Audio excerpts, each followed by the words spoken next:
Vous écoutez le journal du télétravail de Management, le podcast qui vous aide à mieux télétravailler. Ce podcast n'est pas pour ni contre le télétravail, bien au contraire, comme aurait dit Coluche, mais simplement là pour vous informer et pour partager avec vous conseils et témoignages. Aujourd'hui, nous allons parler millennials et télétravail. C'est parti. C'est le journal du télétravail.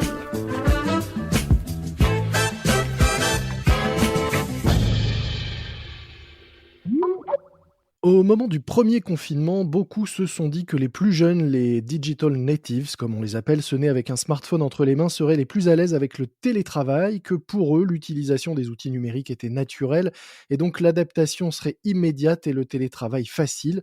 Or, tous les sondages et les retours d'expérience le montrent, ce n'est pas vraiment le cas. Pour en parler aujourd'hui, j'accueille François-Xavier Combe, cofondateur d'EasyBlue, plateforme d'assurance destinée aux entrepreneurs et aux freelances dont l'équipe est à 100% en télétravail. Bonjour François-Xavier. Bonjour. Et alors l'autre particularité de votre équipe, c'est que la moyenne d'âge est très basse, 24 ans. Est-ce que ça veut dire que vous avez effectivement constaté que ce sont les plus jeunes qui souffrent le plus finalement de la situation actuelle avec ce télétravail forcé depuis mars? Oui, on le vit vraiment auprès de ses collaborateurs qui, en fait, sont souvent tout seuls, habitent tout seuls. Mhm. Et du coup, le lien social, je veux dire que la raison d'être aussi du travail, c'est d'être en équipe, c'est d'être ensemble. Au-delà des outils digitaux, on va trouver quand même dans le contact avec les différents collègues un attrait de l'échange, de la vie, et on sent qu'ils souffrent vraiment de cet isolement. Alors je le disais, vous êtes vous à 100% en télétravail. Avant de nous raconter peut-être comment vous vous êtes organisé, pourquoi vous êtes venu à cette solution, comment est-ce que vous luttez justement contre l'isolement que ressentent certains et la perte de ce lien social? Chez EasyBlue, on a pour valeur d'essayer de donner le maximum d'autonomie et d'initiative aux membres de l'équipe. Mhm. Et c'est une ou deux personnes de l'équipe qui ont très vite pris l'initiative de ponctuer nos semaines et nos journées de petites pauses autour de jeux à distance, de pauses café, de visio, où vraiment ce sont des moments de convivialité parce que ces petites respirations dans la journée étaient hyper utiles pour la motivation de toute l'équipe et pour la cohésion. Parce qu'en plus, par rapport à un rythme habituel, Mhm. on découvre des facettes de personnalité de certains membres de l'équipe qu'on connaissait pas très bien parce qu'on le fait dans un contexte ludique. Donc c'est assez sympa ça. Alors par exemple, vous avez des exemples de ces jeux et de ces pauses que vous organisez dans la journée? Aujourd'hui, il y a quelques jeux sur des plateformes qui sont proposés, qui sont des jeux collectifs. Donc, on a un jeu qui s'appelle Codename, où on doit faire deviner en équipe des mots. Il y a une espèce de dessiner c'est gagner, où on doit dessiner des objets avec un petit chrono. Aujourd'hui, il y a différentes plateformes sur lesquelles on va pouvoir s'inscrire et jouer ensemble. Et c'est des petits moments qui vont durer un quart d'heure, 20 minutes, une demi-heure, et qui sont très appréciés par l'équipe. Alors je le disais en introduction, c'était un peu un contre-intuitif, de se dire que finalement les plus jeunes étaient ceux qui avaient le plus de mal avec le télétravail. Comment vous l'expliquez, ça, au-delà de l'isolement? Il y a aussi le fait que quand on a un petit peu plus de maturité, d'expérience dans son organisation quotidienne du travail, on a peut-être plus de facilité à être autonome. Quand on est plus junior, on a des questions techniques au quotidien, on a parfois besoin d'accompagnement, besoin de conseils dans l'organisation quotidienne. Et quand on est tout seul, je veux dire que le télétravail met quand même une distance et une barrière qui fait que on a moins de fluidité que si on pose la question à son manager qui est juste à côté. Alors comment vous réussissez à faire, grandir, comme on dit, vos collaborateurs? On a compris que pour l'aspect, lien social, vous aviez trouvé ce mode d'organisation avec ces pauses et ces rendez-vous ludiques. Mais pour, le côté, voilà, accompagnement des plus jeunes, formation, les responsabiliser, leur donner, l'autonomie, comment vous les accompagnez et qu'est-ce que vous avez mis en place pour leur permettre de devenir, autonomes? On a vraiment une culture du développement personnel chez EasyBlue qui est très important. Mmh. Chaque collaborateur, qu'il soit alternant, qu'il soit stagiaire pour 6 mois ou qu'il soit en CDI, est suivi individuellement, donc ce qu'on appelle des rendez-vous individuels qui sont posés au minimum une fois par mois avec son manager. Mmh. On a augmenté la fréquence de ces interviews, donc on en fait maintenant une tous les 15 jours, évidemment par visio. On n'a pas levé le pied sur les formations, donc là aussi grâce à des bons outils de visio, on met le paquet et on continue à charger le planning un petit peu pour continuer la formation. Et puis on s'est rendu compte aussi que c'était important dans ces outils de laisser par exemple la caméra activée parce que quand on est juste en conférence plus anonyme, et ben en fait il y a moins de choses qui se passent. Mmh. Donc on demande à chacun, alors au gré des connexions, de pouvoir activer la caméra, c'est important. Oui, on a fait d'ailleurs un épisode, de ce podcast, entièrement là-dessus avec une coach qui nous expliquait l'intérêt, d'allumer la caméra. Parmi cet intérêt, il y a souvent de pouvoir détecter quelques signaux faibles auxquels il faut prêter attention. Est-ce que vous en avez, vous, identifié, auprès de vos collaborateurs? Alors nous, en fait, on a mis en place un questionnaire de bien-être Mmh. et chaque semaine, les collaborateurs d'EasyBlue ont un questionnaire et en fait sur plein de thèmes différents, sur leur morale, l'équipement, la performance, comment ils se sentent dans leur poste. Et en fait, on monitore à fond le moral et d'ailleurs, on a un indicateur tous les lundis matins en équipe de management, on se réunit et on se pose toujours la question, comment va l'équipe? Comment vont les membres de l'équipe?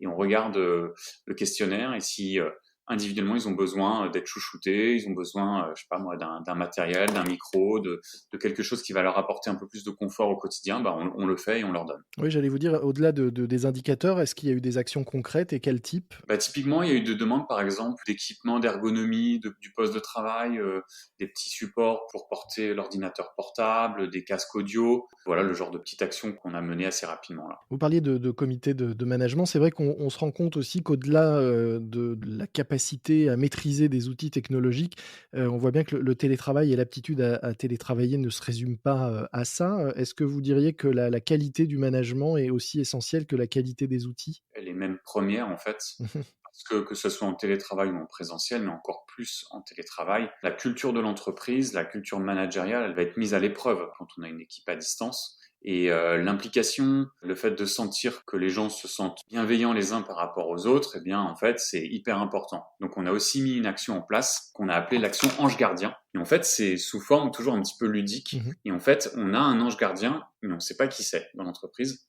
Et cette personne a pour mission de veiller à prendre des nouvelles de l'autre, à veiller qu'il va bien, à l'aider dans son travail, en tout cas à veiller sur lui et à être bienveillant particulièrement vis-à-vis de lui. Mmh. Et à la fin de la période, donc dans 2 semaines, on s'amusera à pouvoir essayer de deviner qui a été dans la période notre ange gardien, puis on va recommencer. C'est la première fois qu'on le fait et bah, en fait, ça amène vraiment beaucoup plus d'attention à l'autre aussi. Donc chacun a un ange gardien et chacun est ange gardien, c'est ça l'idée? Exactement, on est tous acteurs, Mmh. du président, le développeur, l'alternant, on est tous gardiens des uns des autres. C'est nouveau, c'est la première fois qu'on le fait et en fait, c'est vraiment chouette. D'où vous est venue cette idée, des anges gardiens? Ben, en fait, on s'est réunis au mois d'octobre lors d'un séminaire tous ensemble où j'avais demandé à toutes les équipes de faire descendre nos valeurs, les valeurs d'EasyBlue qui sont affichées sur le mur. Donc on a 4 valeurs, l'autonomie, la bienveillance, l'impact positif et l'innovation. Et j'avais demandé comment on peut faire pour que ces valeurs-là descendent du mur pour qu'on les vive entre nous, qu'on les fasse vivre à nos clients